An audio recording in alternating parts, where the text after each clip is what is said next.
Hello friends, so welcome to our channel. So now we are going to discuss our next part. तो आज जो हम बात करने वाले हैं सोर्सेज ऑफ हिस्ट्री पे,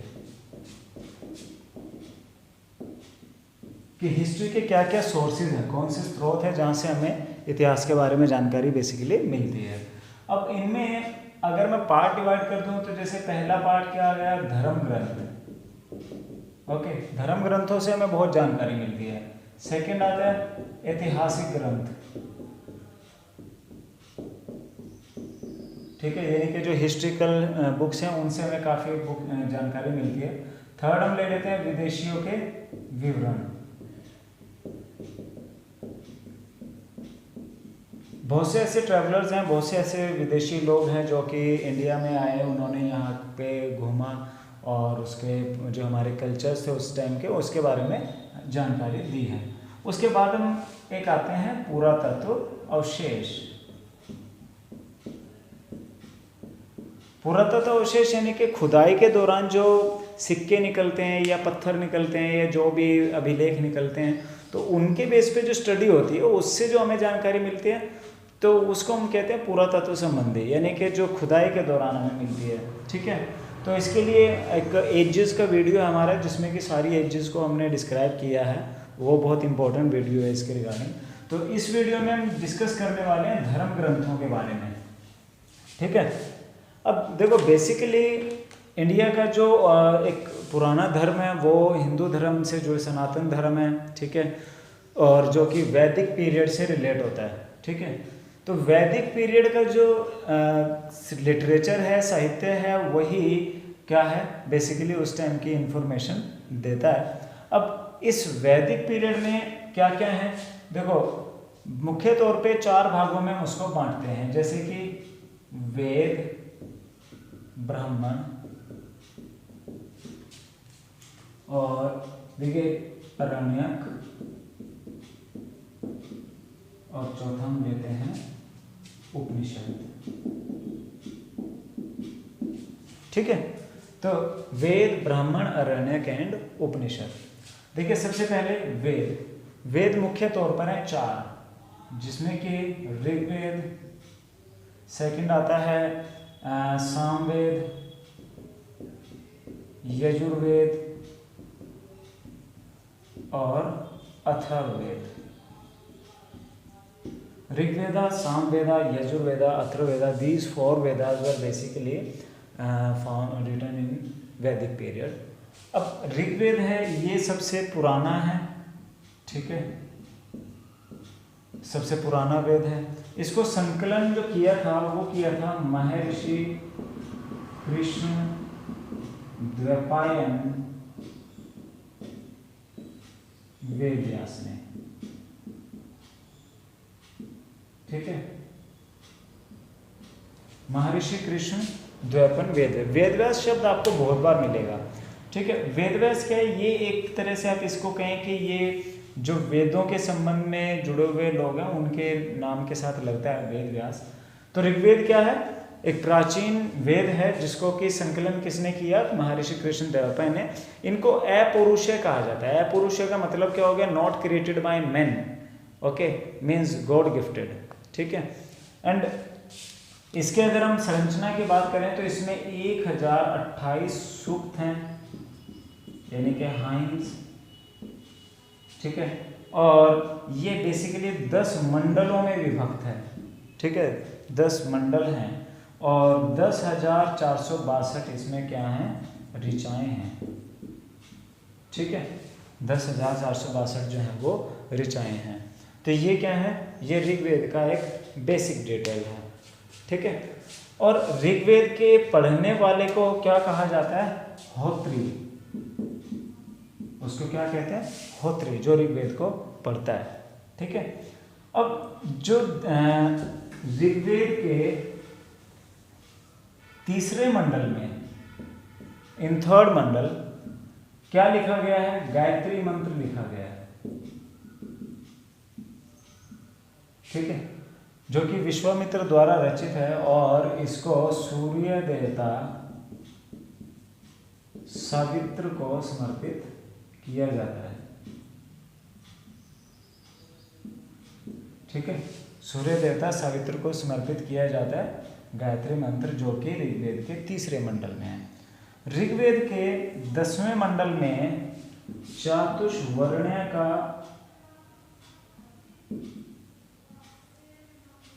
वर्णन किया गया है। ठीक है, अब चातुष्वर्ण्य का मतलब क्या हुआ कि ऋग्वेद के 10वें मंडल में इस बात का जिक्र किया गया है कि जो समाज है वो उस समय 4 वर्णों में विभाजित था। ठीक है, 4 वर्ण कौन कौन से थे, जिनमें से ब्राह्मण एंड मैं थोड़ा ऊपर लिखता हूँ, आप देखिए। ठीक है, जो 4 वर्ण हैं, ब्राह्मण, क्षत्रिय, वैश्य और शूद्र।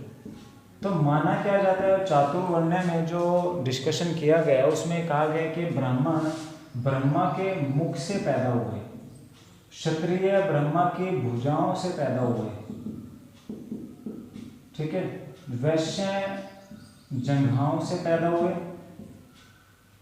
ठीक है, और शूद्र पैदा हुए चरणों से। ठीक है, तो ये एक चातुर्वर्ण्य का जो सिस्टम है जिसको कि डिस्क्राइब किया गया है 10वें मंडल में। ठीक है, ऋग्वेद के।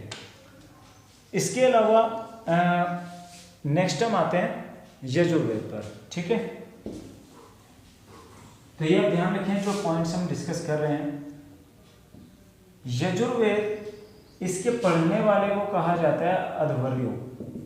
ठीक है, ये गद्य और पद्य दोनों में है और इसके जो रचनाएं हैं, इसमें जो रचनाएं हैं वो सस्वर पाठ किया जा सकता है, उनको यज्ञ के समय उनको पढ़ा जाता है। ठीक है, और इसको 2 भागों में बांटा जाता है, यानी कि कृष्ण यजुर्वेद और शुक्ल यजुर्वेद। ठीक है, यजुर्वेद को 2 हिस्सों में बांटा जाता है। ठीक है, और इसके पढ़ने वालों क्या कहते हैं, अध्वर्यु। इसमें क्या है, सस्वर पाठ की जा सकने वाली रचनाएं हैं। ठीक है भाई, तो ये तो बात हो गई यजुर्वेद की। सामवेद, अब साम शब्द का मतलब क्या है, साम का मतलब है गान। तो इसके रिगार्डिंग एक जो सबसे मोस्ट इम्पोर्टेंट क्वेश्चन है वो ये आता है कि भारतीय शास्त्रीय संगीत कहाँ से लिया गया है। तो भारतीय राष्ट्रीय संगीत की जो उत्पत्ति हुई है वो सामवेद से हुई है। ठीक है, सामवेद में गाई जा सकने वाली रचनाएं हैं, तो वहाँ से सामवेद की जो शास्त्रीय संगीत की जो रचनाएं हैं वहाँ से ली गई हैं। ठीक है, और सामवेद जो पढ़ते हैं उनको बोला जाता है उद्गात्री। ठीक है, उद्गात्री भी कहा जाता है, उद्गात्री भी कहा जाता है। तो उद्गात्री जो है वो क्या करते हैं, वो सामवेद पढ़ते हैं। ठीक है, अब बारी आती है 4थे नंबर पे अथर्ववेद। इसको माना जाता है जो संकलित किया वो ऋषि अथर्वा ने किया। ठीक है, इसमें कुछ टेक्स्ट तो बहुत पुराने हैं। तो बेसिकली इसमें जो हिंदू धर्म के रिचुअल्स हैं, ठीक है, अब इसमें 731 मंत्र हैं और 6000 पद्य हैं। ठीक है, और अथर्व वेद में बेसिकली क्या है कि जो जादू मंत्र टोना टोटका या जितना भी सुपरस्टिशन प्रैक्टिसेस है एंड विवाह मैरिज के टाइम के जो मंत्र हैं, यानी विवाह शादी वगैरह, बलि, ठीक है, संस्कार, ये सारे जो बातें लिखी गई हैं, जो कर्मकांड लिखे गए हैं, वो कहाँ लिखे गए हैं, वो अथर्ववेद में लिखे गए हैं। ठीक है, तो ये तो बात किसकी हुई, वेद की। ठीक है, तो उसके बाद अब देखो ब्राह्मण क्या है। ठीक है, नेक्स्ट आता है ब्राह्मण। देखो है क्या, वे अब ब्राह्मण ब्रह्मा शब्द से बने, जिसका मतलब क्या है, सेक्रीफाइस। ठीक है, वेद में जो लिखा गया है, यानी जो ऋचाएं लिखी गई हैं, उनका एक जो विस्तृत वर्णन किया जाता है वो किया गया है ब्राह्मणों में। ठीक है, तो हर वेद से संबंधित कुछ क्या हैं, ब्राह्मण है, जैसे ऋग्वेद और यजुर्वेद, सामवेद और अथर्ववेद। ठीक है, तो हर वेद के संबंध में क्या है, कुछ ब्राह्मण लिखे गए हैं। जैसे कि ऋग्वेद के संबंध में हालांकि है, तो मैं यहाँ पे कुछ आपको एग्जांपल दे रहा हूँ। ऐत्रेय ब्राह्मण, ठीक है, एंड कौशिकी ब्राह्मण। ये जो ब्राह्मण है ये किससे संबंधित है, ये ऋग्वेद से हैं। तो मैंने आपको बताया ऋग्वेद की जो ऋचाएं हैं उनका एक विस्तृत विवरण, कुछ ऋचाओं का विस्तृत विवरण ब्राह्मणों में किया जाता है। ठीक है, और इसके बाद अगर हम लें, जैसे कि मान लो सामवेद है, सामवेद में छांदोग्य और जैमिनीय। ठीक है, छांदोग्य और जैमिनीय ब्राह्मण, सॉरी ये किसके हैं, सामवेद के।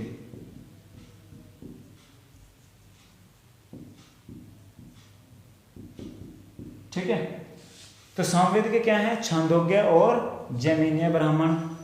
तो इनमें क्या किया गया, इनमें सामवेद के अंदर जो हाइम्स हैं उनका एक वर्णन जो है वो हमें दिया है। इसके अलावा शतपथ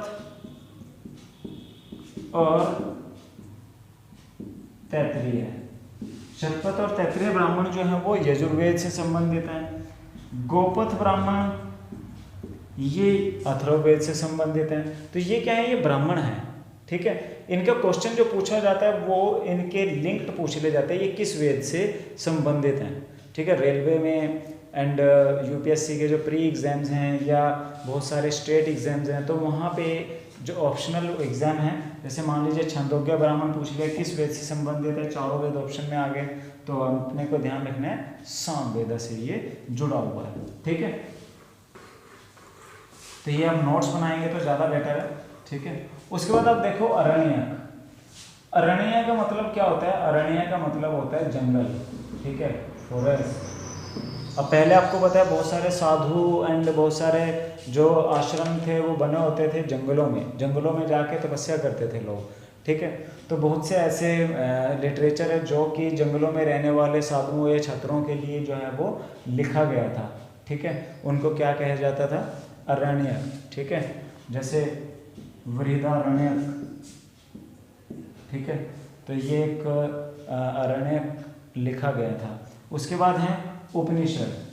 तो उपनिषद कुल मिलाकर हैं लगभग 108। ठीक है, उपनिषद भी क्या है, ये भी एक वैदिक लिटरेचर है।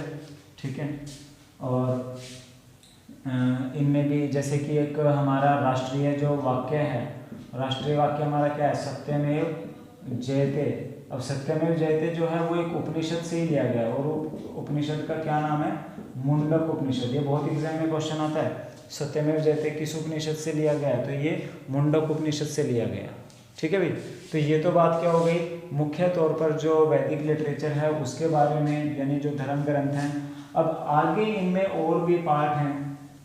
ठीक है, जैसे कि अब वेदों को अच्छे से पढ़ने के लिए, समझने के लिए कुछ वेदांगों की रचना हुई। तो वेदांग, अब हमारे पास टोटल वेदांग कितने हैं, 6।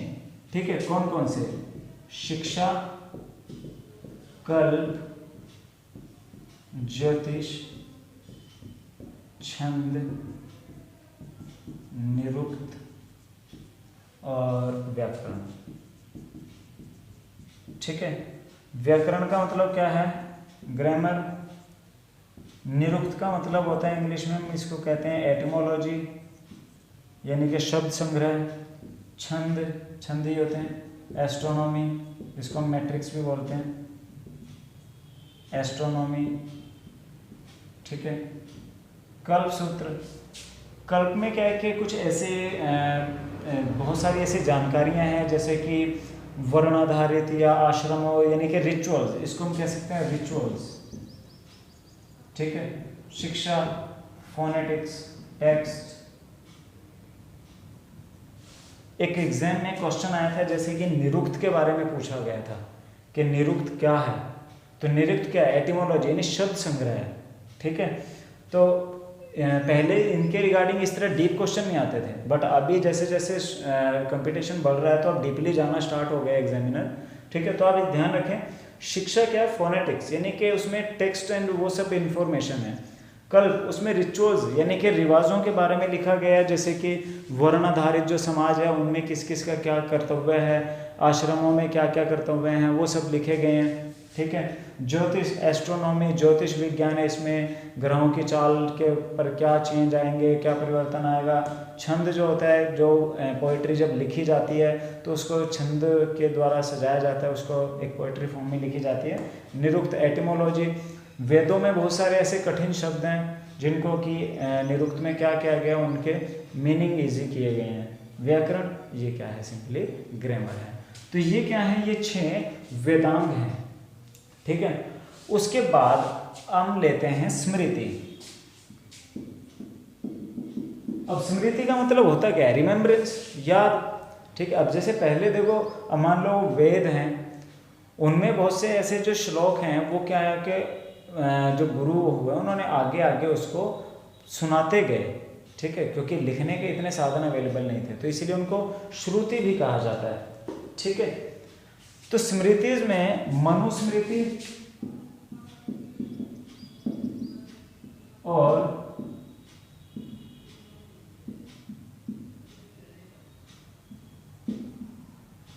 याज्ञवल्क्य स्मृति, ये दोनों स्मृति जो हैं ये प्री गुप्ता पीरियड की हैं, यानी कि ये गुप्त काल से पहले की हैं।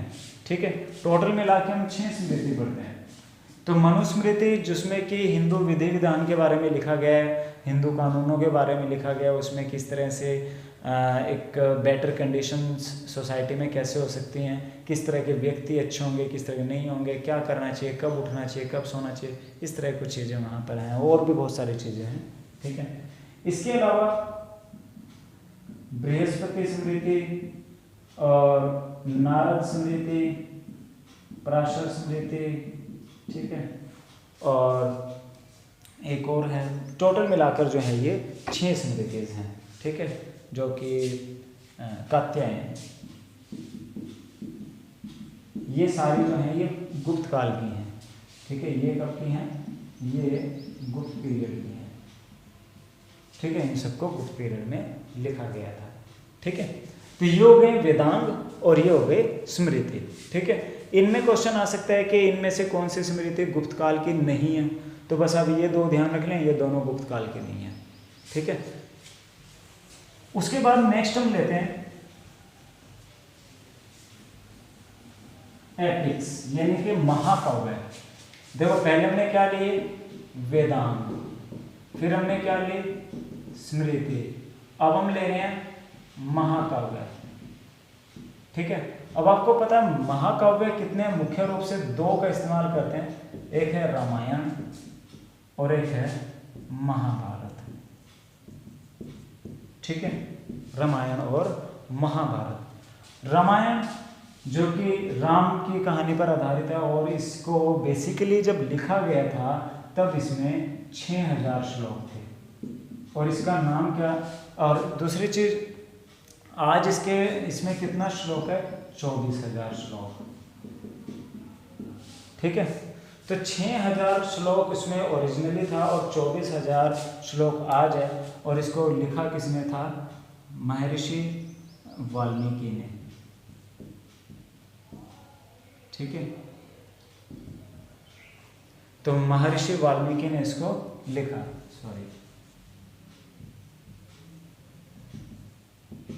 सो महर्षि वाल्मीकि ने रामायण को लिखा। ओरिजिनली इसमें 6000 श्लोक थे, 24,000 श्लोक उसमें आज हैं, और ये 7 कांड में विभाजित है, 7 कांड में इसको लिखा गया।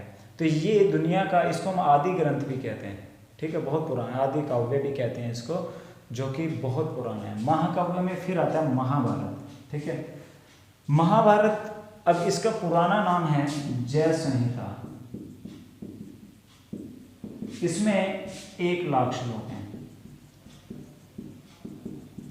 ठीक है, ओरिजिनली जो महाभारत लिखी गई थी उसमें 1,00,000 नहीं थे, उसमें ओरिजिनली कितने थे, ओरिजिनली थे 8800, ठीक है। नाम क्या था? जय संहिता। अब कितना है? 1 लाख, ठीक है।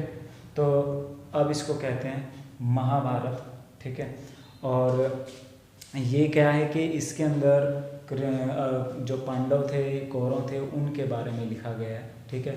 भगवत गीता जो कि हिंदू धर्म का एक मुख्य ग्रंथ है, इसको भीष्म पर्व से लिया गया है, ठीक है। महाभारत में एक भीष्म पर्व है, वहाँ से इसको लिया गया है, ठीक है। तो ये क्या है? ये 2 हैं महाकाव्य, क्लियर? रामायण और महाभारत। उसके बाद नेक्स्ट आता है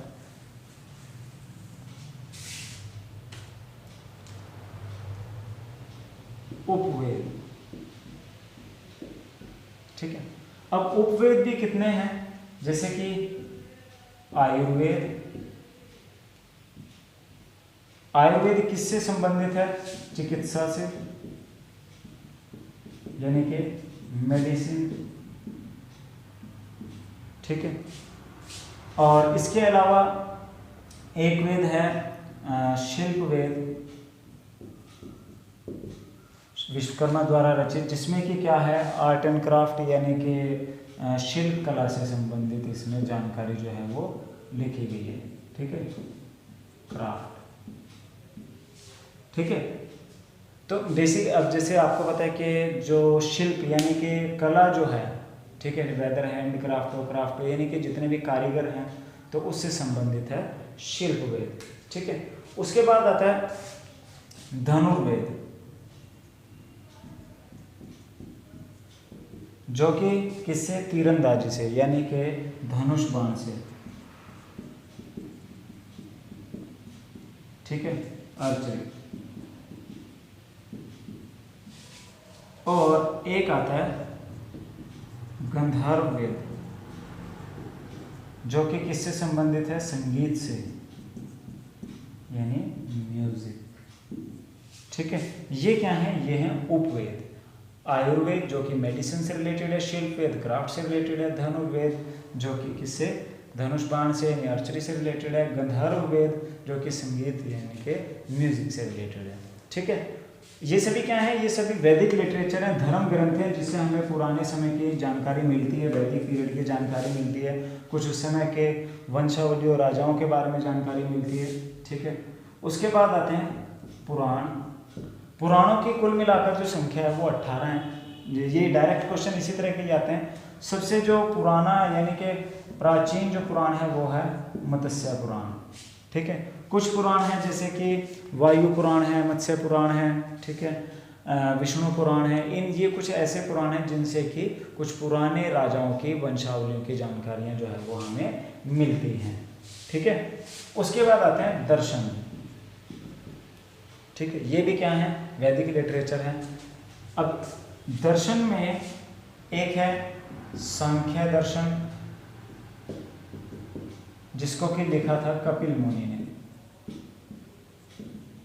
ठीक है। ये इन्हीं में से रिपीट होते रहते हैं क्वेश्चन, जैसे सांख्य दर्शन किसने लिखा? कपिल मुनि ने, ठीक है। और उसके बाद योग दर्शन, अब इसके बारे में आपको पता है योग गुरु किसको कहा जाता है? रामदेव में समझ लेना, बाबा रामदेव नहीं, पतंजलि, ठीक है। योग दर्शन किसने लिखा? पतंजलि जी ने। उसके बाद थर्ड मीमांसा, मीमांसा किसने लिखा? जैमिनी ने, ठीक है। और उत्तर मीमांसा, ये सब क्या है? ये सब दर्शन है, ठीक है। तो उत्तर मीमांसा बदरायण ने, ठीक है। न्याय दर्शन, न्याय दर्शन लिखा गौतम ने, अक्सपाड़ा गौतम, ठीक है। तो ये कुछ मुख्य क्या है? दर्शन है, जो कि क्या है? धर्म ग्रंथों का हिस्सा है, और इन्हीं से हमें क्या मिलती है? वो सब जानकारी मिलती है जो कि अलग अलग समय पर हमें, ठीक है। जैसे कि मान लीजिए कुछ पुराण हैं किसी जो आंध्र सातवाहन के वंश में लिखा गए, कुछ गुप्त पीरियड की जानकारी देते हैं, ये स्मृतिज हैं जो मैंने आपको बताई। तो अलग अलग समय में लिखी गई, इसीलिए उसमें अलग अलग समय की जानकारियाँ हमें मिलती हैं। इसीलिए धर्म ग्रंथ क्या है? वो एक इम्पोर्टेंट सोर्स जो है वो हिस्ट्री का आते हैं। तो इस वीडियो में हमने सिर्फ यही किया है, जिसमें कि हमने क्या पढ़े हैं, सारे धर्म ग्रंथों को हमने पढ़ा है।